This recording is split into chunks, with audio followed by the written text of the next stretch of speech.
Salve, salve galera! Sejam bem-vindos a mais um vídeo aqui do nosso canal. E a gente vai acompanhar agora um trechinho do Linha de Passe analisando o jogo do Brasil, que venceu agora a seleção de Gana por 3-0. Já quero convidar você que é novo aqui no canal a se inscrever, a deixar aquele like. Separei para vocês um trechinho especial do Linha de Passe pós-jogo. Valeu, galera! Os créditos de vídeo é da ESPN Brasil, link na descrição como créditos, ESPN Brasil, Grupo Disney. Simbora aqui pro vídeo sem perder tempo, vamos lá, deixa eu só dar uma arrumadinha aqui, ó. Vou ficar aqui no cantinho quietinho e vamos lá para a análise, simbora. De agora, ao vivo na ESPN e no Star Plus. Afinal de contas, tivemos um importante amistoso da seleção brasileira, podemos dizer, às vésperas já da convocação e disputa da Copa do Mundo. Então, cada passo da seleção brasileira rumo ao Catar vai se tornando mais importante e hoje, aprovado o teste. 3 para o Brasil, 0 para a Gana. É sobre este jogo que falamos a partir de agora. Durante 1 hora, você fica na companhia do time do Linha de Passe. Linha de Passe é a nossa hashtag para você participar. Estou muito bem acompanhado. Pedro Ivo, Vitor Birner, André Kfouri e Paulo Calçade. Seleção brasileira vem com boas notícias, né, André? Vem. Depois, não só o placar, a vitória, boas notícias. Vem. Eu acho, Paulo, boa tarde a todos, que, especialmente no primeiro tempo, a seleção brasileira entregou o tipo de futebol que a escalação já decantada, conhecida com antecedência, fazia com que a gente imaginasse o que ia acontecer em termos de dinâmica. Então a gente viu a seleção brasileira levando... eu vou me referir mais ao primeiro tempo, porque depois as trocas começaram a acontecer, a seleção se desmobilizou um pouco em campo, não significa que tenha jogado mal, mas claro, o placar foi construído na primeira parte do jogo e deveria ter sido um placar maior até do que os 3-0. Mas a gente viu a seleção tratando o jogo amistoso, obviamente, com muita seriedade no sentido daquilo que ela entrou em campo para fazer. Ou seja, se instalar no campo do adversário com uma ordem, uma determinação para encontrar o Neymar atrás dos meio-campistas e à frente dos zagueiros adversários. O Neymar, a gente pode dizer, como se fala na gíria do futebol, é o dono do time. A seleção brasileira joga para que o Neymar, agora, numa situação diferente, ative esse festival de bons atacantes, esse poderio ofensivo que a seleção brasileira tem. É claro que ele está incluído muito nesse contexto, ele é muito importante. E a seleção marcou muito a saída de bola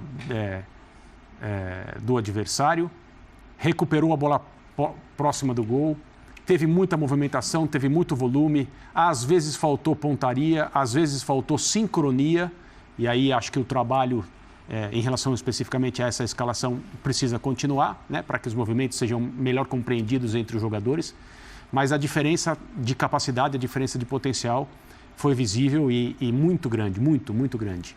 Então, desse modo, se a ideia do Tite era colocar em campo uma seleção brasileira para dar uma blitz no adversário que tendia a ficar desnorteado, foi o que aconteceu no primeiro tempo. O Brasil fez 3-0 e acho que, como teste, como experiência, foi uma aprovação muito clara. Vitor Birner, seja bem-vindo. Mas a seleção de Gana não ofereceu muita resistência? Confesso que esperava um pouco mais da seleção de Gana, que é uma seleção que estará na Copa do Mundo.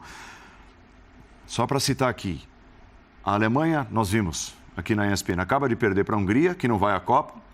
A Inglaterra, rebaixada hoje matematicamente para a segunda fase, para o segundo nível da Nations League, perdeu para a Itália por 1-0, uma seleção que não estará na Copa. Então, quer dizer, o Brasil fez 3-0 hoje numa seleção que estará na Copa. Só para fazer uma pequena comparação, uma grossa comparação. Que, inclusive, pode ser adversária do Brasil nas oitavas. Com o Brasil em primeiro, Gana em segundo. Aí, é isso que aconteceria, seria esse jogo, Brasil e Gana. Então, é só para dizer o seguinte, não é todo mundo que está enfrentando, adversários dificílimos e mostrando o serviço. Em primeiro lugar, deixa eu ver o horário. Boa tarde ainda. Estranho, a você, ao Pedro Ivo, ao André, ao professor Calçade, aos fãs do Vitor Birner, naturalmente, nesse horário está dormindo ainda. Está brincando, está na redação, você sabe disso. Sabe disso. E o café da manhã. Primeira coisa, eu vou pular um pouquinho o jogo, porque a gente vai falar dele daqui a pouco. Eu quero falar sobre o ciclo e a preparação. Eu quero fazer um elogio ao Tite, porque há 2 anos, mais ou menos, a gente olhava a seleção brasileira e falava, nossa, o que vai ser da seleção brasileira sem opções ofensivas, caindo de produção, se a gente for comparar com o que ela fazia no último Mundial. E a seleção brasileira virou o jogo. E o Brasil vai chegar ao Mundial com uma equipe com chances reais de título. Lógico, a primeira fase ela é perigosa. E a Copa do Mundo é um torneio de 1 mês, de 7 jogos no máximo. E aí nem sempre vai ganhar a melhor seleção. Então você perde uma estreia, um jogo um pouco mais tenso, e aí fica difícil recuperar.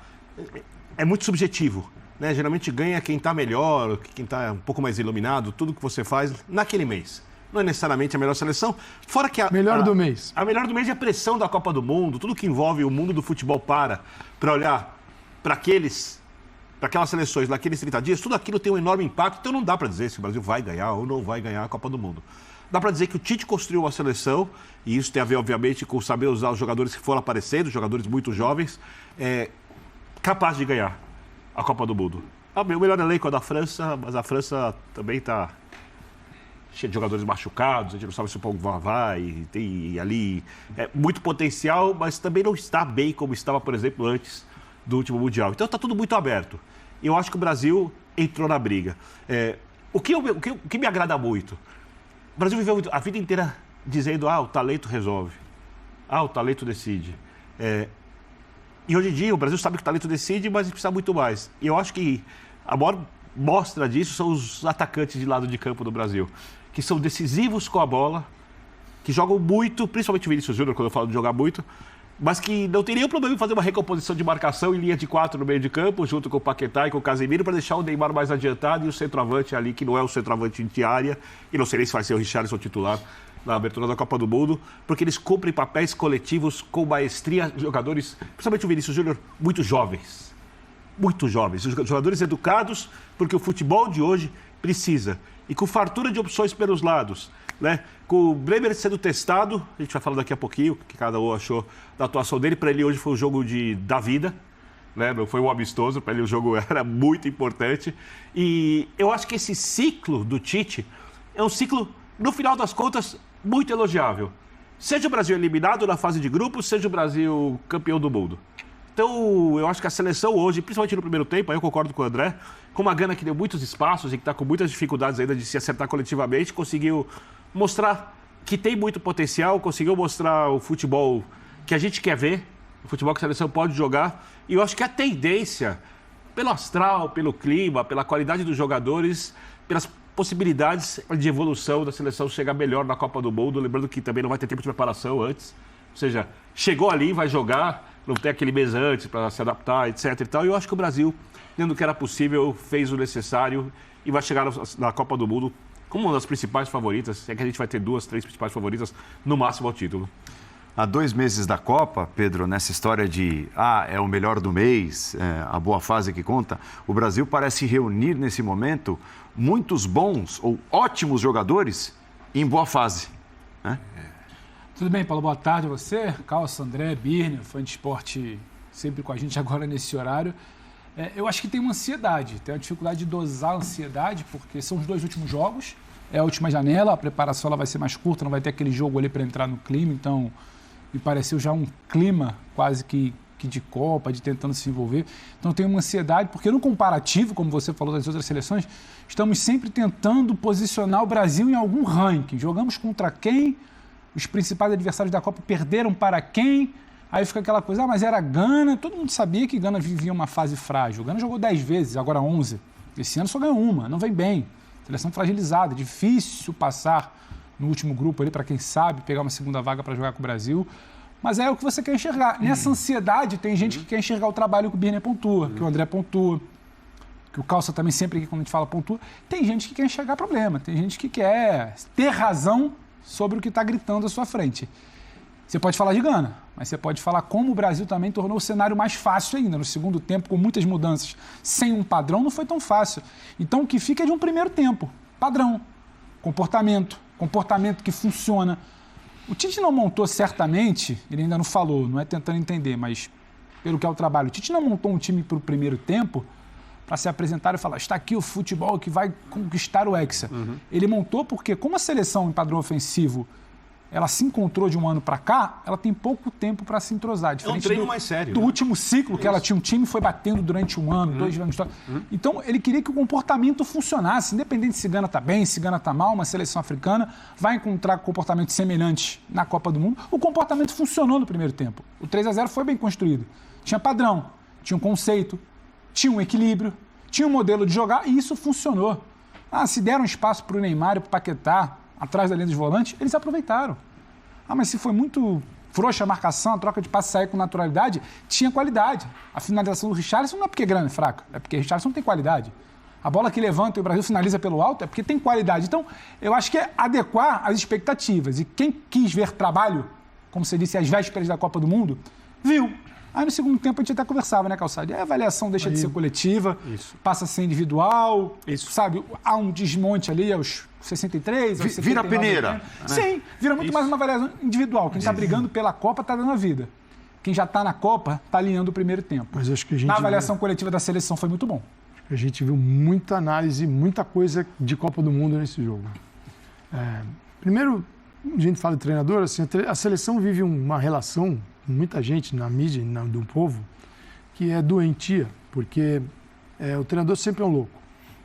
Louco de não levar o Danilo. Você levaria hoje? Bom, o Danilo do Palmeiras? Louco de não levar o Hulk. Você levaria o Hulk hoje? Louco de não levar o Veiga. Você levaria hoje? Nem dá para levar. Posso voltar muitos anos? Ele era louco de não levar o Arthur. E o Arthur... Então... Lembram? Conhece futebol, né, o Tite? Né? Sabe, tem uma coisa, isso é muito bom para caçar clique, muito bom para o cara ficar rodando página ali no Twitter, botando hashtag, né? Você cria uma revolução e se você entrou nessa, não serviu para nada. Você foi usado por essa galera. Então, muita calma nessa hora. O que eu vi no jogo, né? Daqui a pouco a gente vai mostrar o desenho médio de posicionamento dos jogadores durante o jogo, que é um Brasil com uma posse de bola enorme. Então, é o desenho do Brasil com posse de bola. Seleção, para mim, de ouvir, de ver, de absorver o trabalho. Vai jogar a Copa do Mundo marcando saída de bola do adversário. Se o Vini já tiver com esse mapa na mão, é legal colocar. O desenho ali, vai jogar lá na frente. Para jogar lá na frente, você tem que ter também, no momento que você perde a bola, organização e segurança. Perfeito. Testados, para mim, antes do desenho, testados. Militão jogou os 90 minutos. Isso é emblemático. Claro. Para mim é uma tendência. Isso grita sobre o que é a Copa. Isso pode mexer com convocação final. Militão jogou os 90 minutos. Olha o desenho. Isso é o mapa do posicionamento médio do Brasil dos jogadores do Brasil no primeiro tempo, que é o que valeu. Isso é do primeiro tempo. Depois que começaram as trocas, a gente então deixou para o time que entrou. O Brasil está atacando ele, como as flechinhas mostram embaixo, para o lado direito. Onde o goleiro aqui ataca para o lado direito. E olha o time jogando em bloco. Olha a última linha. Olha a linha de 4 zagueiros. A zaga, linha de 4 sustentada o tempo todo. Isso já é um desenho diferente daquilo que a gente mostrou aqui contra o Paraguai. O Alex Telles joga como lateral. Você não vê o Alex Telles indo para o fundo e você não encontra o Militão, por característica, que é zagueiro, indo para o fundo. Então é linha de 4 sustentada com Casimiro número 5 à frente. O que isso significa? O Brasil, quando perde a bola, tem uma linha de 4 e mais um volante. É o Brasil mais ofensivo da história. Linha de 4 mais um volante. São 5, o goleiro 6. Eu me defendo com 6, ataco com 5. É só uma questão de posição e função. Claro. Qual é a função desse jogador? Tá com a bola, Militão sobe um pouquinho, mas é diferente do desenho que a gente viu contra o Paraguai nas eliminatórias, que você tinha Daniel Alves, Alex Telles e o Fabinho. Eram 2, 3. Até por características do jogo. Nessa daqui é segurança na linha de 4, com recuperação forte de bola. No momento que perde a bola, você encontra uma linha sem buracos e a defesa correndo corretamente para trás, com um volante. Segundo teste. Só uma coisa, e não dá para ver aí nesse desenho, justamente porque o posicionamento médio tem a ver com a maior parte do tempo. Mas com a bola instalada no campo do adversário, a seleção faz assim, né? Pende para o lado esquerdo. Isso, porque daí o Militão baixa um pouco para ajudar a fazer a bola sair. O Telles vem para o meio. Não muito, por quê? Porque A abertura, a amplitude, os jogadores que arrastam a defesa adversária são os atacantes de lado. No caso do primeiro tempo, o Vinícius. Tanto que ele fez a saída mais frequente foi com 4. Não foi com 3 puxando o volante. Isso. Não foi com Militão, Marquinhos e Thiago. Não, foi com o quarteto. Então, naquele desenho, a gente puder colocar, o desenho tem conexões ali entre os jogadores e mostra as linhas mais grossas são as maiores conexões. Tá? Então, você percebe isso nitidamente. Outro teste, olha lá. O quarteto, mais Marquinhos para Casimiro, Thiago para Casimiro e Alex Telles para Neymar e Vinícius. Neymar e Vinícius nem aparece linha, o 10 e o 20. Você nem tem uma linha, porque eles estão tão próximos. Eles estão tão colados, se procurando tanto. Aí que vem para mim o segundo teste. Então, a primeira observação seríssima foi de Militão na lateral direita. A segunda, Paquetá de segundo volante. Mas já jogou assim, Paquetá jogou 80 minutos. Para jogar desta forma, eu preciso de um segundo volante com... É o 7 ali no desenho, é o Paquetá. 7. Paquetá é o 7. Com capacidade de organizar o time, mas sem a bola, ele fecha com Casimiro, com Rafinha e com Vinícius. O Paquetá precisa sustentar a marcação no meio de campo, senão não consigo jogar dessa forma. Principalmente no segundo tempo ele fez isso. E contra seleções mais fortes, né? Sim, exatamente. Gana não exigiu exatamente isso do Paquetá, essa recomposição como segundo volante muitas vezes. Mas aí tem um ponto. A gente precisa também observar o jogo de hoje não com uma formação absoluta do Brasil para a Copa. Não, claro, não. O tal dos seleções mais fortes. É outra coisa. Mas me agrada o Paquetá no segundo tempo. Tem um indicador aí de Paquetá solta. É uma carta. É uma carta. Diferente do que ele fez em 18. Ela vai valer para circunstâncias. Uma seleção mais fraca, talvez, veja esse time aí e tenha que lidar com esse time desde o início. Uma seleção mais forte... A seleção mais forte só uma coisa, te cortando um pouquinho. Tá ganhando do Brasil no Pode jogar com Fred e Casimiro. Paquetá tem um pouquinho mais de liberdade. Sem centroavante. Sem centroavante. 18, essa é uma carta. Uma carta. E acho que a grande lição que ele leva é não ter uma carta. Esse ano ele tem uma, tem duas, testa 3 e passa por isso. E o Paquetá no segundo tempo me chama a atenção, porque eu também penso no Fred, uma seleção mais forte. Só que quando o desenho do jogo muda minimamente, ou por mobilização, ou por troca de peças, Paquetá deixa de ser aquele cara por trás da linha de volante com o Neymar mexendo, e ele desce sem bola. E ele faz também ali no segundo tempo. Mas você ia falar, André? Não, é que a carta de 18... Na verdade, a situação na Rússia foi pior do que ter uma carta só, né? Cartas, né? A carta que estava preparada para a Copa, ela teve que ser modificada, ela chegou rasgada, furada. O Renato Augusto esteve aqui ontem gravando o Bola Vez e falou sobre isso. Assim, até não quero dar spoilers, mas como sofre o Renato Augusto por causa do jogo contra a Bélgica. É uma coisa impressionante. E ele fala com sinceridade, você percebe. Tá aí, galera, um trechinho do Linha de Passe falando do jogo da seleção brasileira que meteu 3, somente no primeiro tempo, meteu 3 em Gana. Cara, a seleção brasileira tá jogando o fino da bola, né? Que primeiro tempo top, cara, muito bom mesmo. Richarlison fez 2 gols, né? O Marquinhos fez um gol de cabeça ali na cobrança de escanteio e 3-0 no primeiro tempo ficou barato, galera. Era pra ter sido 4, 5. O Rafinha perdeu um gol feito, né, cara? O Rafinha perdeu um gol feito. O Brasil cria demais. Cara, Vini Júnior e Neymar no primeiro tempo, eles jogando junto, fazendo triangulações, trocando passe, chegando forte no ataque. Como joga a bola, né, esses dois juntos, né? Essa seleção, cara, na moral, pra mim, a seleção mais forte que chega na Copa do Mundo, sem paixão, é a seleção brasileira. Pra mim, hoje, a seleção que tá jogando mais bola é a seleção brasileira. Cara, a Alemanha acabou de perder para a Hungria, velho. Olha só, perdeu para a Hungria. A Alemanha, eu tava vendo o jogo agora no finalzinho, né? E perdeu. Segundo tempo do Brasil, cara, vamos lá. Segundo tempo do Brasil já com 3-0. O Tite começou a mexer no time, fez 6 substituições. A que eu queria ele não colocou, cara, deixou o Pedro no banco. Ele tira o Richarlison e coloca o Matheus Cunha. Acho que o Tite errou aí, mas o Tite, eu acho que ele tá pensando no seguinte, em usar o Pedro agora na terça-feira, né? Eu acho que o Pedro deve entrar de titular, porque não faz sentido levar o Pedro e deixar ele no banco hoje, nem entrou. Faz sentido, tá, tudo bem. Mas pro próximo jogo, se ele não entrar de titular, cara, ele tem que entrar já, tipo, no intervalo, porque assim, Se ele não jogar pelo menos 45 minutos, o Tite levou o Pedro para quê? Analisar o quê? Ver o quê? Porque tem que dar tempo para o jogador, né?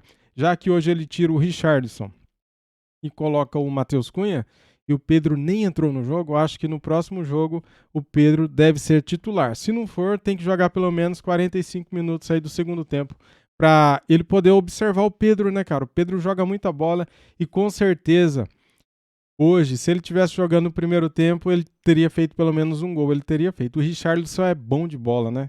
Fez um gol ali muito legal de fora da área, né? Pegou de primeira e fez um gol também de cabeça no primeiro tempo, que foi o segundo gol dele. Mas é isso, a gente espera que essa seleção brasileira engate, né? Engate. Já tá jogando bem, mas assim, precisa encaixar as peças, né? E a gente tem ótimas peças no ataque, no meio-campo. As laterais que preocupam um pouco, né? Mas o Tite tá conseguindo resolver. E a nossa defesa, com Marquinhos e Thiago Silva, é uma defesa boa também, né? Goleiro, nem se fala, temos um goleiraço. O Alisson é muito bom goleiro. E é isso, galera. O Brasil fez uma boa partida, perdeu bastante gols, mas a gente tem que levar em conta que esse time não joga junto, né? Então, cada convocação são jogadores diferentes, né? Mas já pensou um time com a categoria do Brasil, com os jogadores que tem encaixando? Quem vai segurar esse time, né? Essa seleção, né? Pois é. Muito bem, trouxe aqui para vocês então um trechinho do Linha de Passe falando deste jogo do Brasil 3-0 em Gana. E assim que tiver mais vídeo top eu trago aqui para vocês. Peço a sua inscrição no canal, se você é novo aqui, inscreva-se. Seja bem-vindo, faça seus comentários e tamo junto. Saudações, fui!